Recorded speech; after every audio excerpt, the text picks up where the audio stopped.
Billiards has always been a part of my life.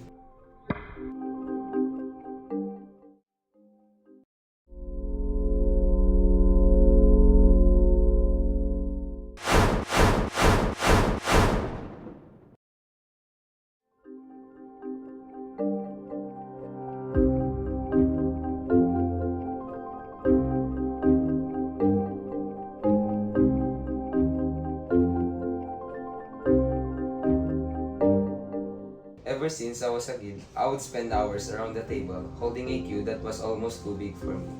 What made it special was that I wasn't just playing. I was learning from my father who inspired me to love the game. He taught me the patience, focus, and the importance of every shot. That's why every time I play, it feels like more than just a sport. It is a connection to my childhood and to my father's influence. When I was younger, I always saw people around me playing volleyball. At first, I was just watching, but little by little, I got curious and wanted to try it myself. That's how it started, and I slowly learned the basics.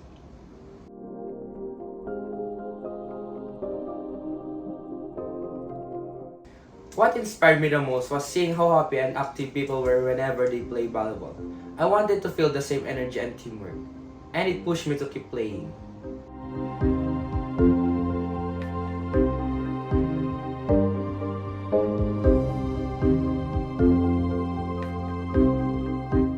One of my most memorable moments was when I joined a match where I didn't expect to do well, wherein we faced the Region 1 Palarong Pambansa players and represent Kamuling at Tumingan, Pangasinan, and also fight for the championship match in Palarong Pambayan. That feeling of achievement stayed with me. The reason why I love basketball goes back to my childhood. My father always watched NBA games and his passion inspired me to play. Over time, I worked hard and earned some achievements. Being part of the Mythical Five in our barangay Mediate Division, playing inter-barangay leagues, and even awarded best player in some games. These experiences motivated me keep keep improving not just a player but also as a person.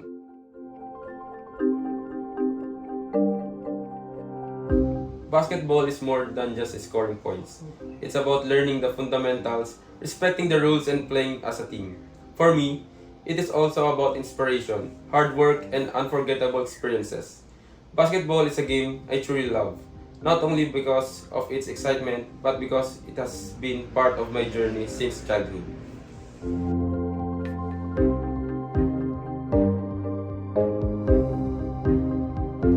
I started running because I wanted to challenge myself, physically and mentally. At first, it was just for fitness, but later, I discovered the discipline and confidence it gave me. Running became more than an exercise, it became part of my lifestyle.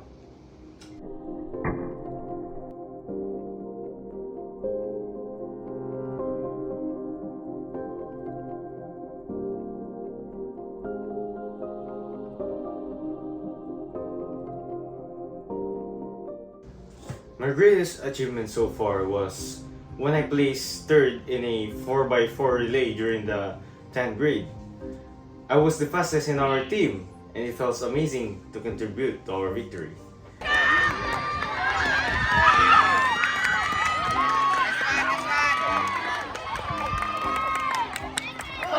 It proved to me that hard work really pays off.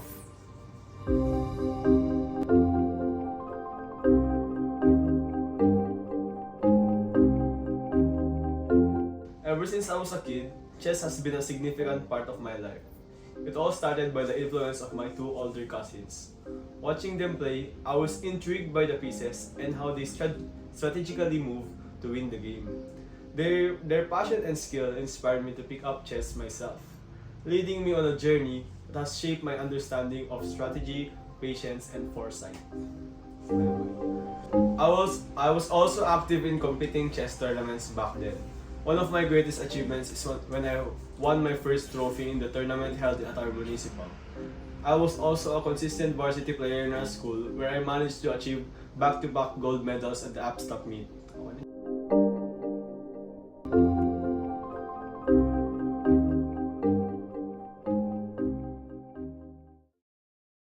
So these are the basic fundamentals you need to learn in playing billiards.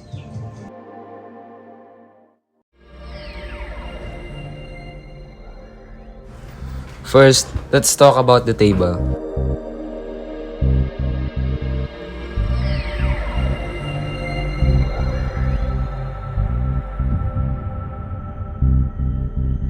A standard billiard table usually measures 9 feet long and 4.5 feet wide.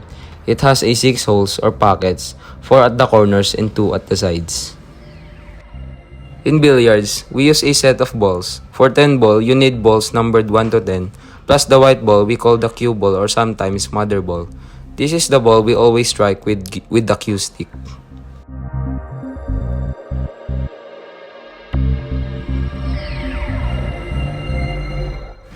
The first shot is called the break.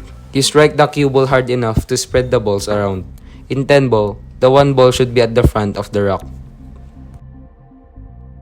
To hit the balls, we use the cue stick. It's designed to give you control and accuracy with hitting the cue ball. Let's learn about the hand bridges. The way you support the cue stick with your hand, open bridge. Your hand is flat on the table and the cue rests between your thumb and index. Forming a groove, this is a great for beginners because it's stable and easy to use. Closed bridge. Your index finger wraps around the cue, forming a loop. This gives more control and accuracy, especially for powerful or spin shots.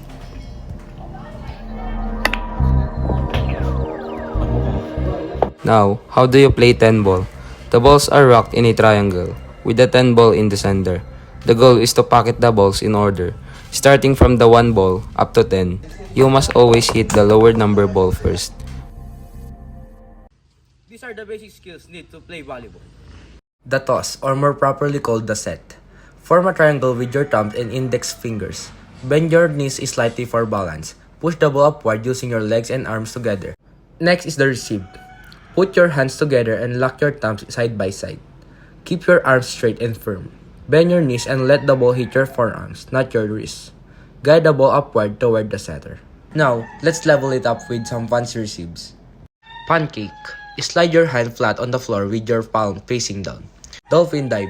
You dive forward, extend your arms, and let the ball bounce off your forearm. It's a lifesaver when the ball is far from you. Butterfly. This one looks flashy. You squat and you use the inside of your forearms, spreading out like a butterfly wings to pop the ball back up. The most exciting move in volleyball, the spike. Open your hand wide, palm facing down. Swing your hitting arm back. When you jump, swing forward and snap your wrist down on the ball to direct it sharply to the other side. To spike properly, you need the right approach. For right-handers, take left steps before jumping. Swing your arms backward, then forward to add height.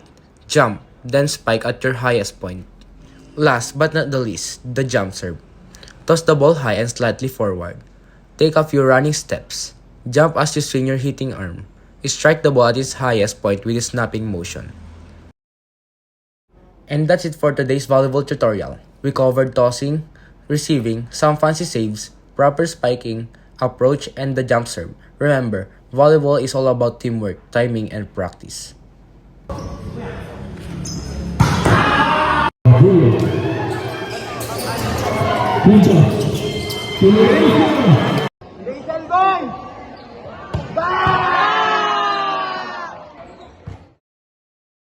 Hey guys, welcome back. Today, we're diving into one of the most popular sports in the world, basketball.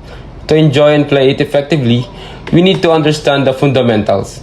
We need to score, common violations, and of course, what makes the game special for us as a player. Let's get started. First, let's start with the fundamentals. Dribbling allows a player to move around the court while bouncing the ball. A strong dribble makes you harder to steal from. Passing is essential for teamwork and creating scoring chances. Remember, basketball is not just about a one player, it's about the team. Shooting is the main way to score. Proper shooting form includes feet shoulder width apart, knees slightly bent, eyes on the basket, shooting hand under the ball, and finishing with a smooth follow through. Now, let's look at the ways to score in basketball. Layups. The easiest and most common shot taken close to the basket. perimeter, and 3-point shots.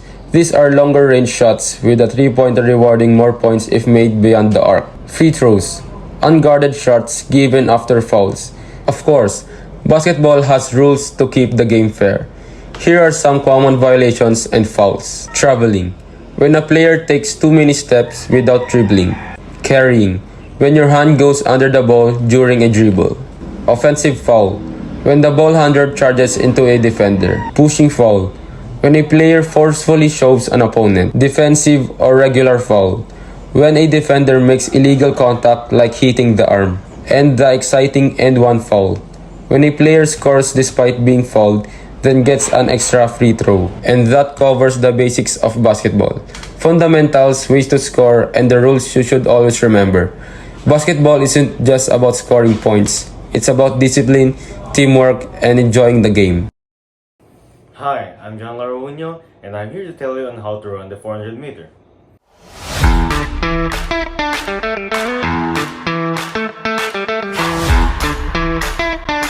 For the first 100 meters, focus on a strong but controlled start. Think about driving out of the blocks with power, then settling into a smooth rhythm. You should feel fast, but not like you're sprinting all out. Stay relaxed in your arms and shoulders. In the second 100 meters, hold that rhythm. This is about maintaining pace at around 90% effort. Keep your strides long and efficient. Breathe steadily, and conserve just enough energy for later. Smooth and controlled is the goal here. Now, at the third 100 meters, this is where it really starts to hurt. Your legs feel heavy, and your body wants to slow down. Stay tall, keep your knees up, and focus on pumping your arms. Push hard, but stay controlled. This is the moment that separates strong runners from the rest. Finally, in the last 100 meters, it's all heart. This is where you give every ounce of energy left. Sprint at full effort, keep your form together, and fight through the pain. Empty the tank and finish strong. The last stretch defines who you are as a runner.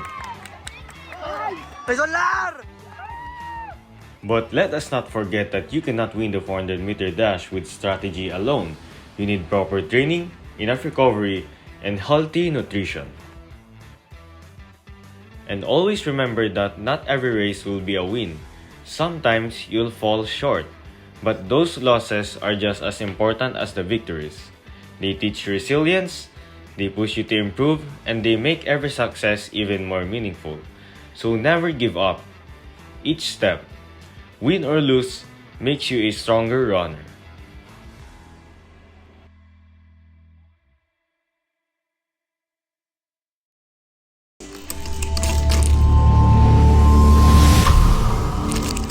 So, I'm going to share my favorite sport and side hobby. Whether you're a complete beginner or you just need a quick refresher, I've got you covered. Let's break it down step by step. To begin with, let's set up the board. On the back row, from left to right, we have the rook, knight, bishop, queen, king, bishop, knight, and rook. Now, let's go over how each pieces move. Pawns move forward one square but capture diagonally. Knights move in an L shape and can jump over pieces. Bishops can move diagonally. Rooks move any numbers of squares horizontally or vertically. The queen can move any number of squares in any direction. Finally, the king moves one square in any direction. There are a few special moves to know. Castling is a move involving the king and a rook. It helps protect the king while developing the rook. There are also situations like stalemate, where a player has no legal moves but it isn't in check. And passant is a special pawn capture that can happen when a pawn moves two squares forward besides an opponent pawn. And don't forget the pawn promotion. When a pawn reaches the opposite end, it can become any piece, most often a queen. Now, let's talk about check and checkmate. Players take turns moving one piece at a time. Remember, white always moves first. Check is when your king is threatened. You must make a move to get out of check. Checkmate is when your king is in check and has no legal moves left. That's game over and you've won. That's how you play chess. It's a game of strategy, tactics, and a little psychology.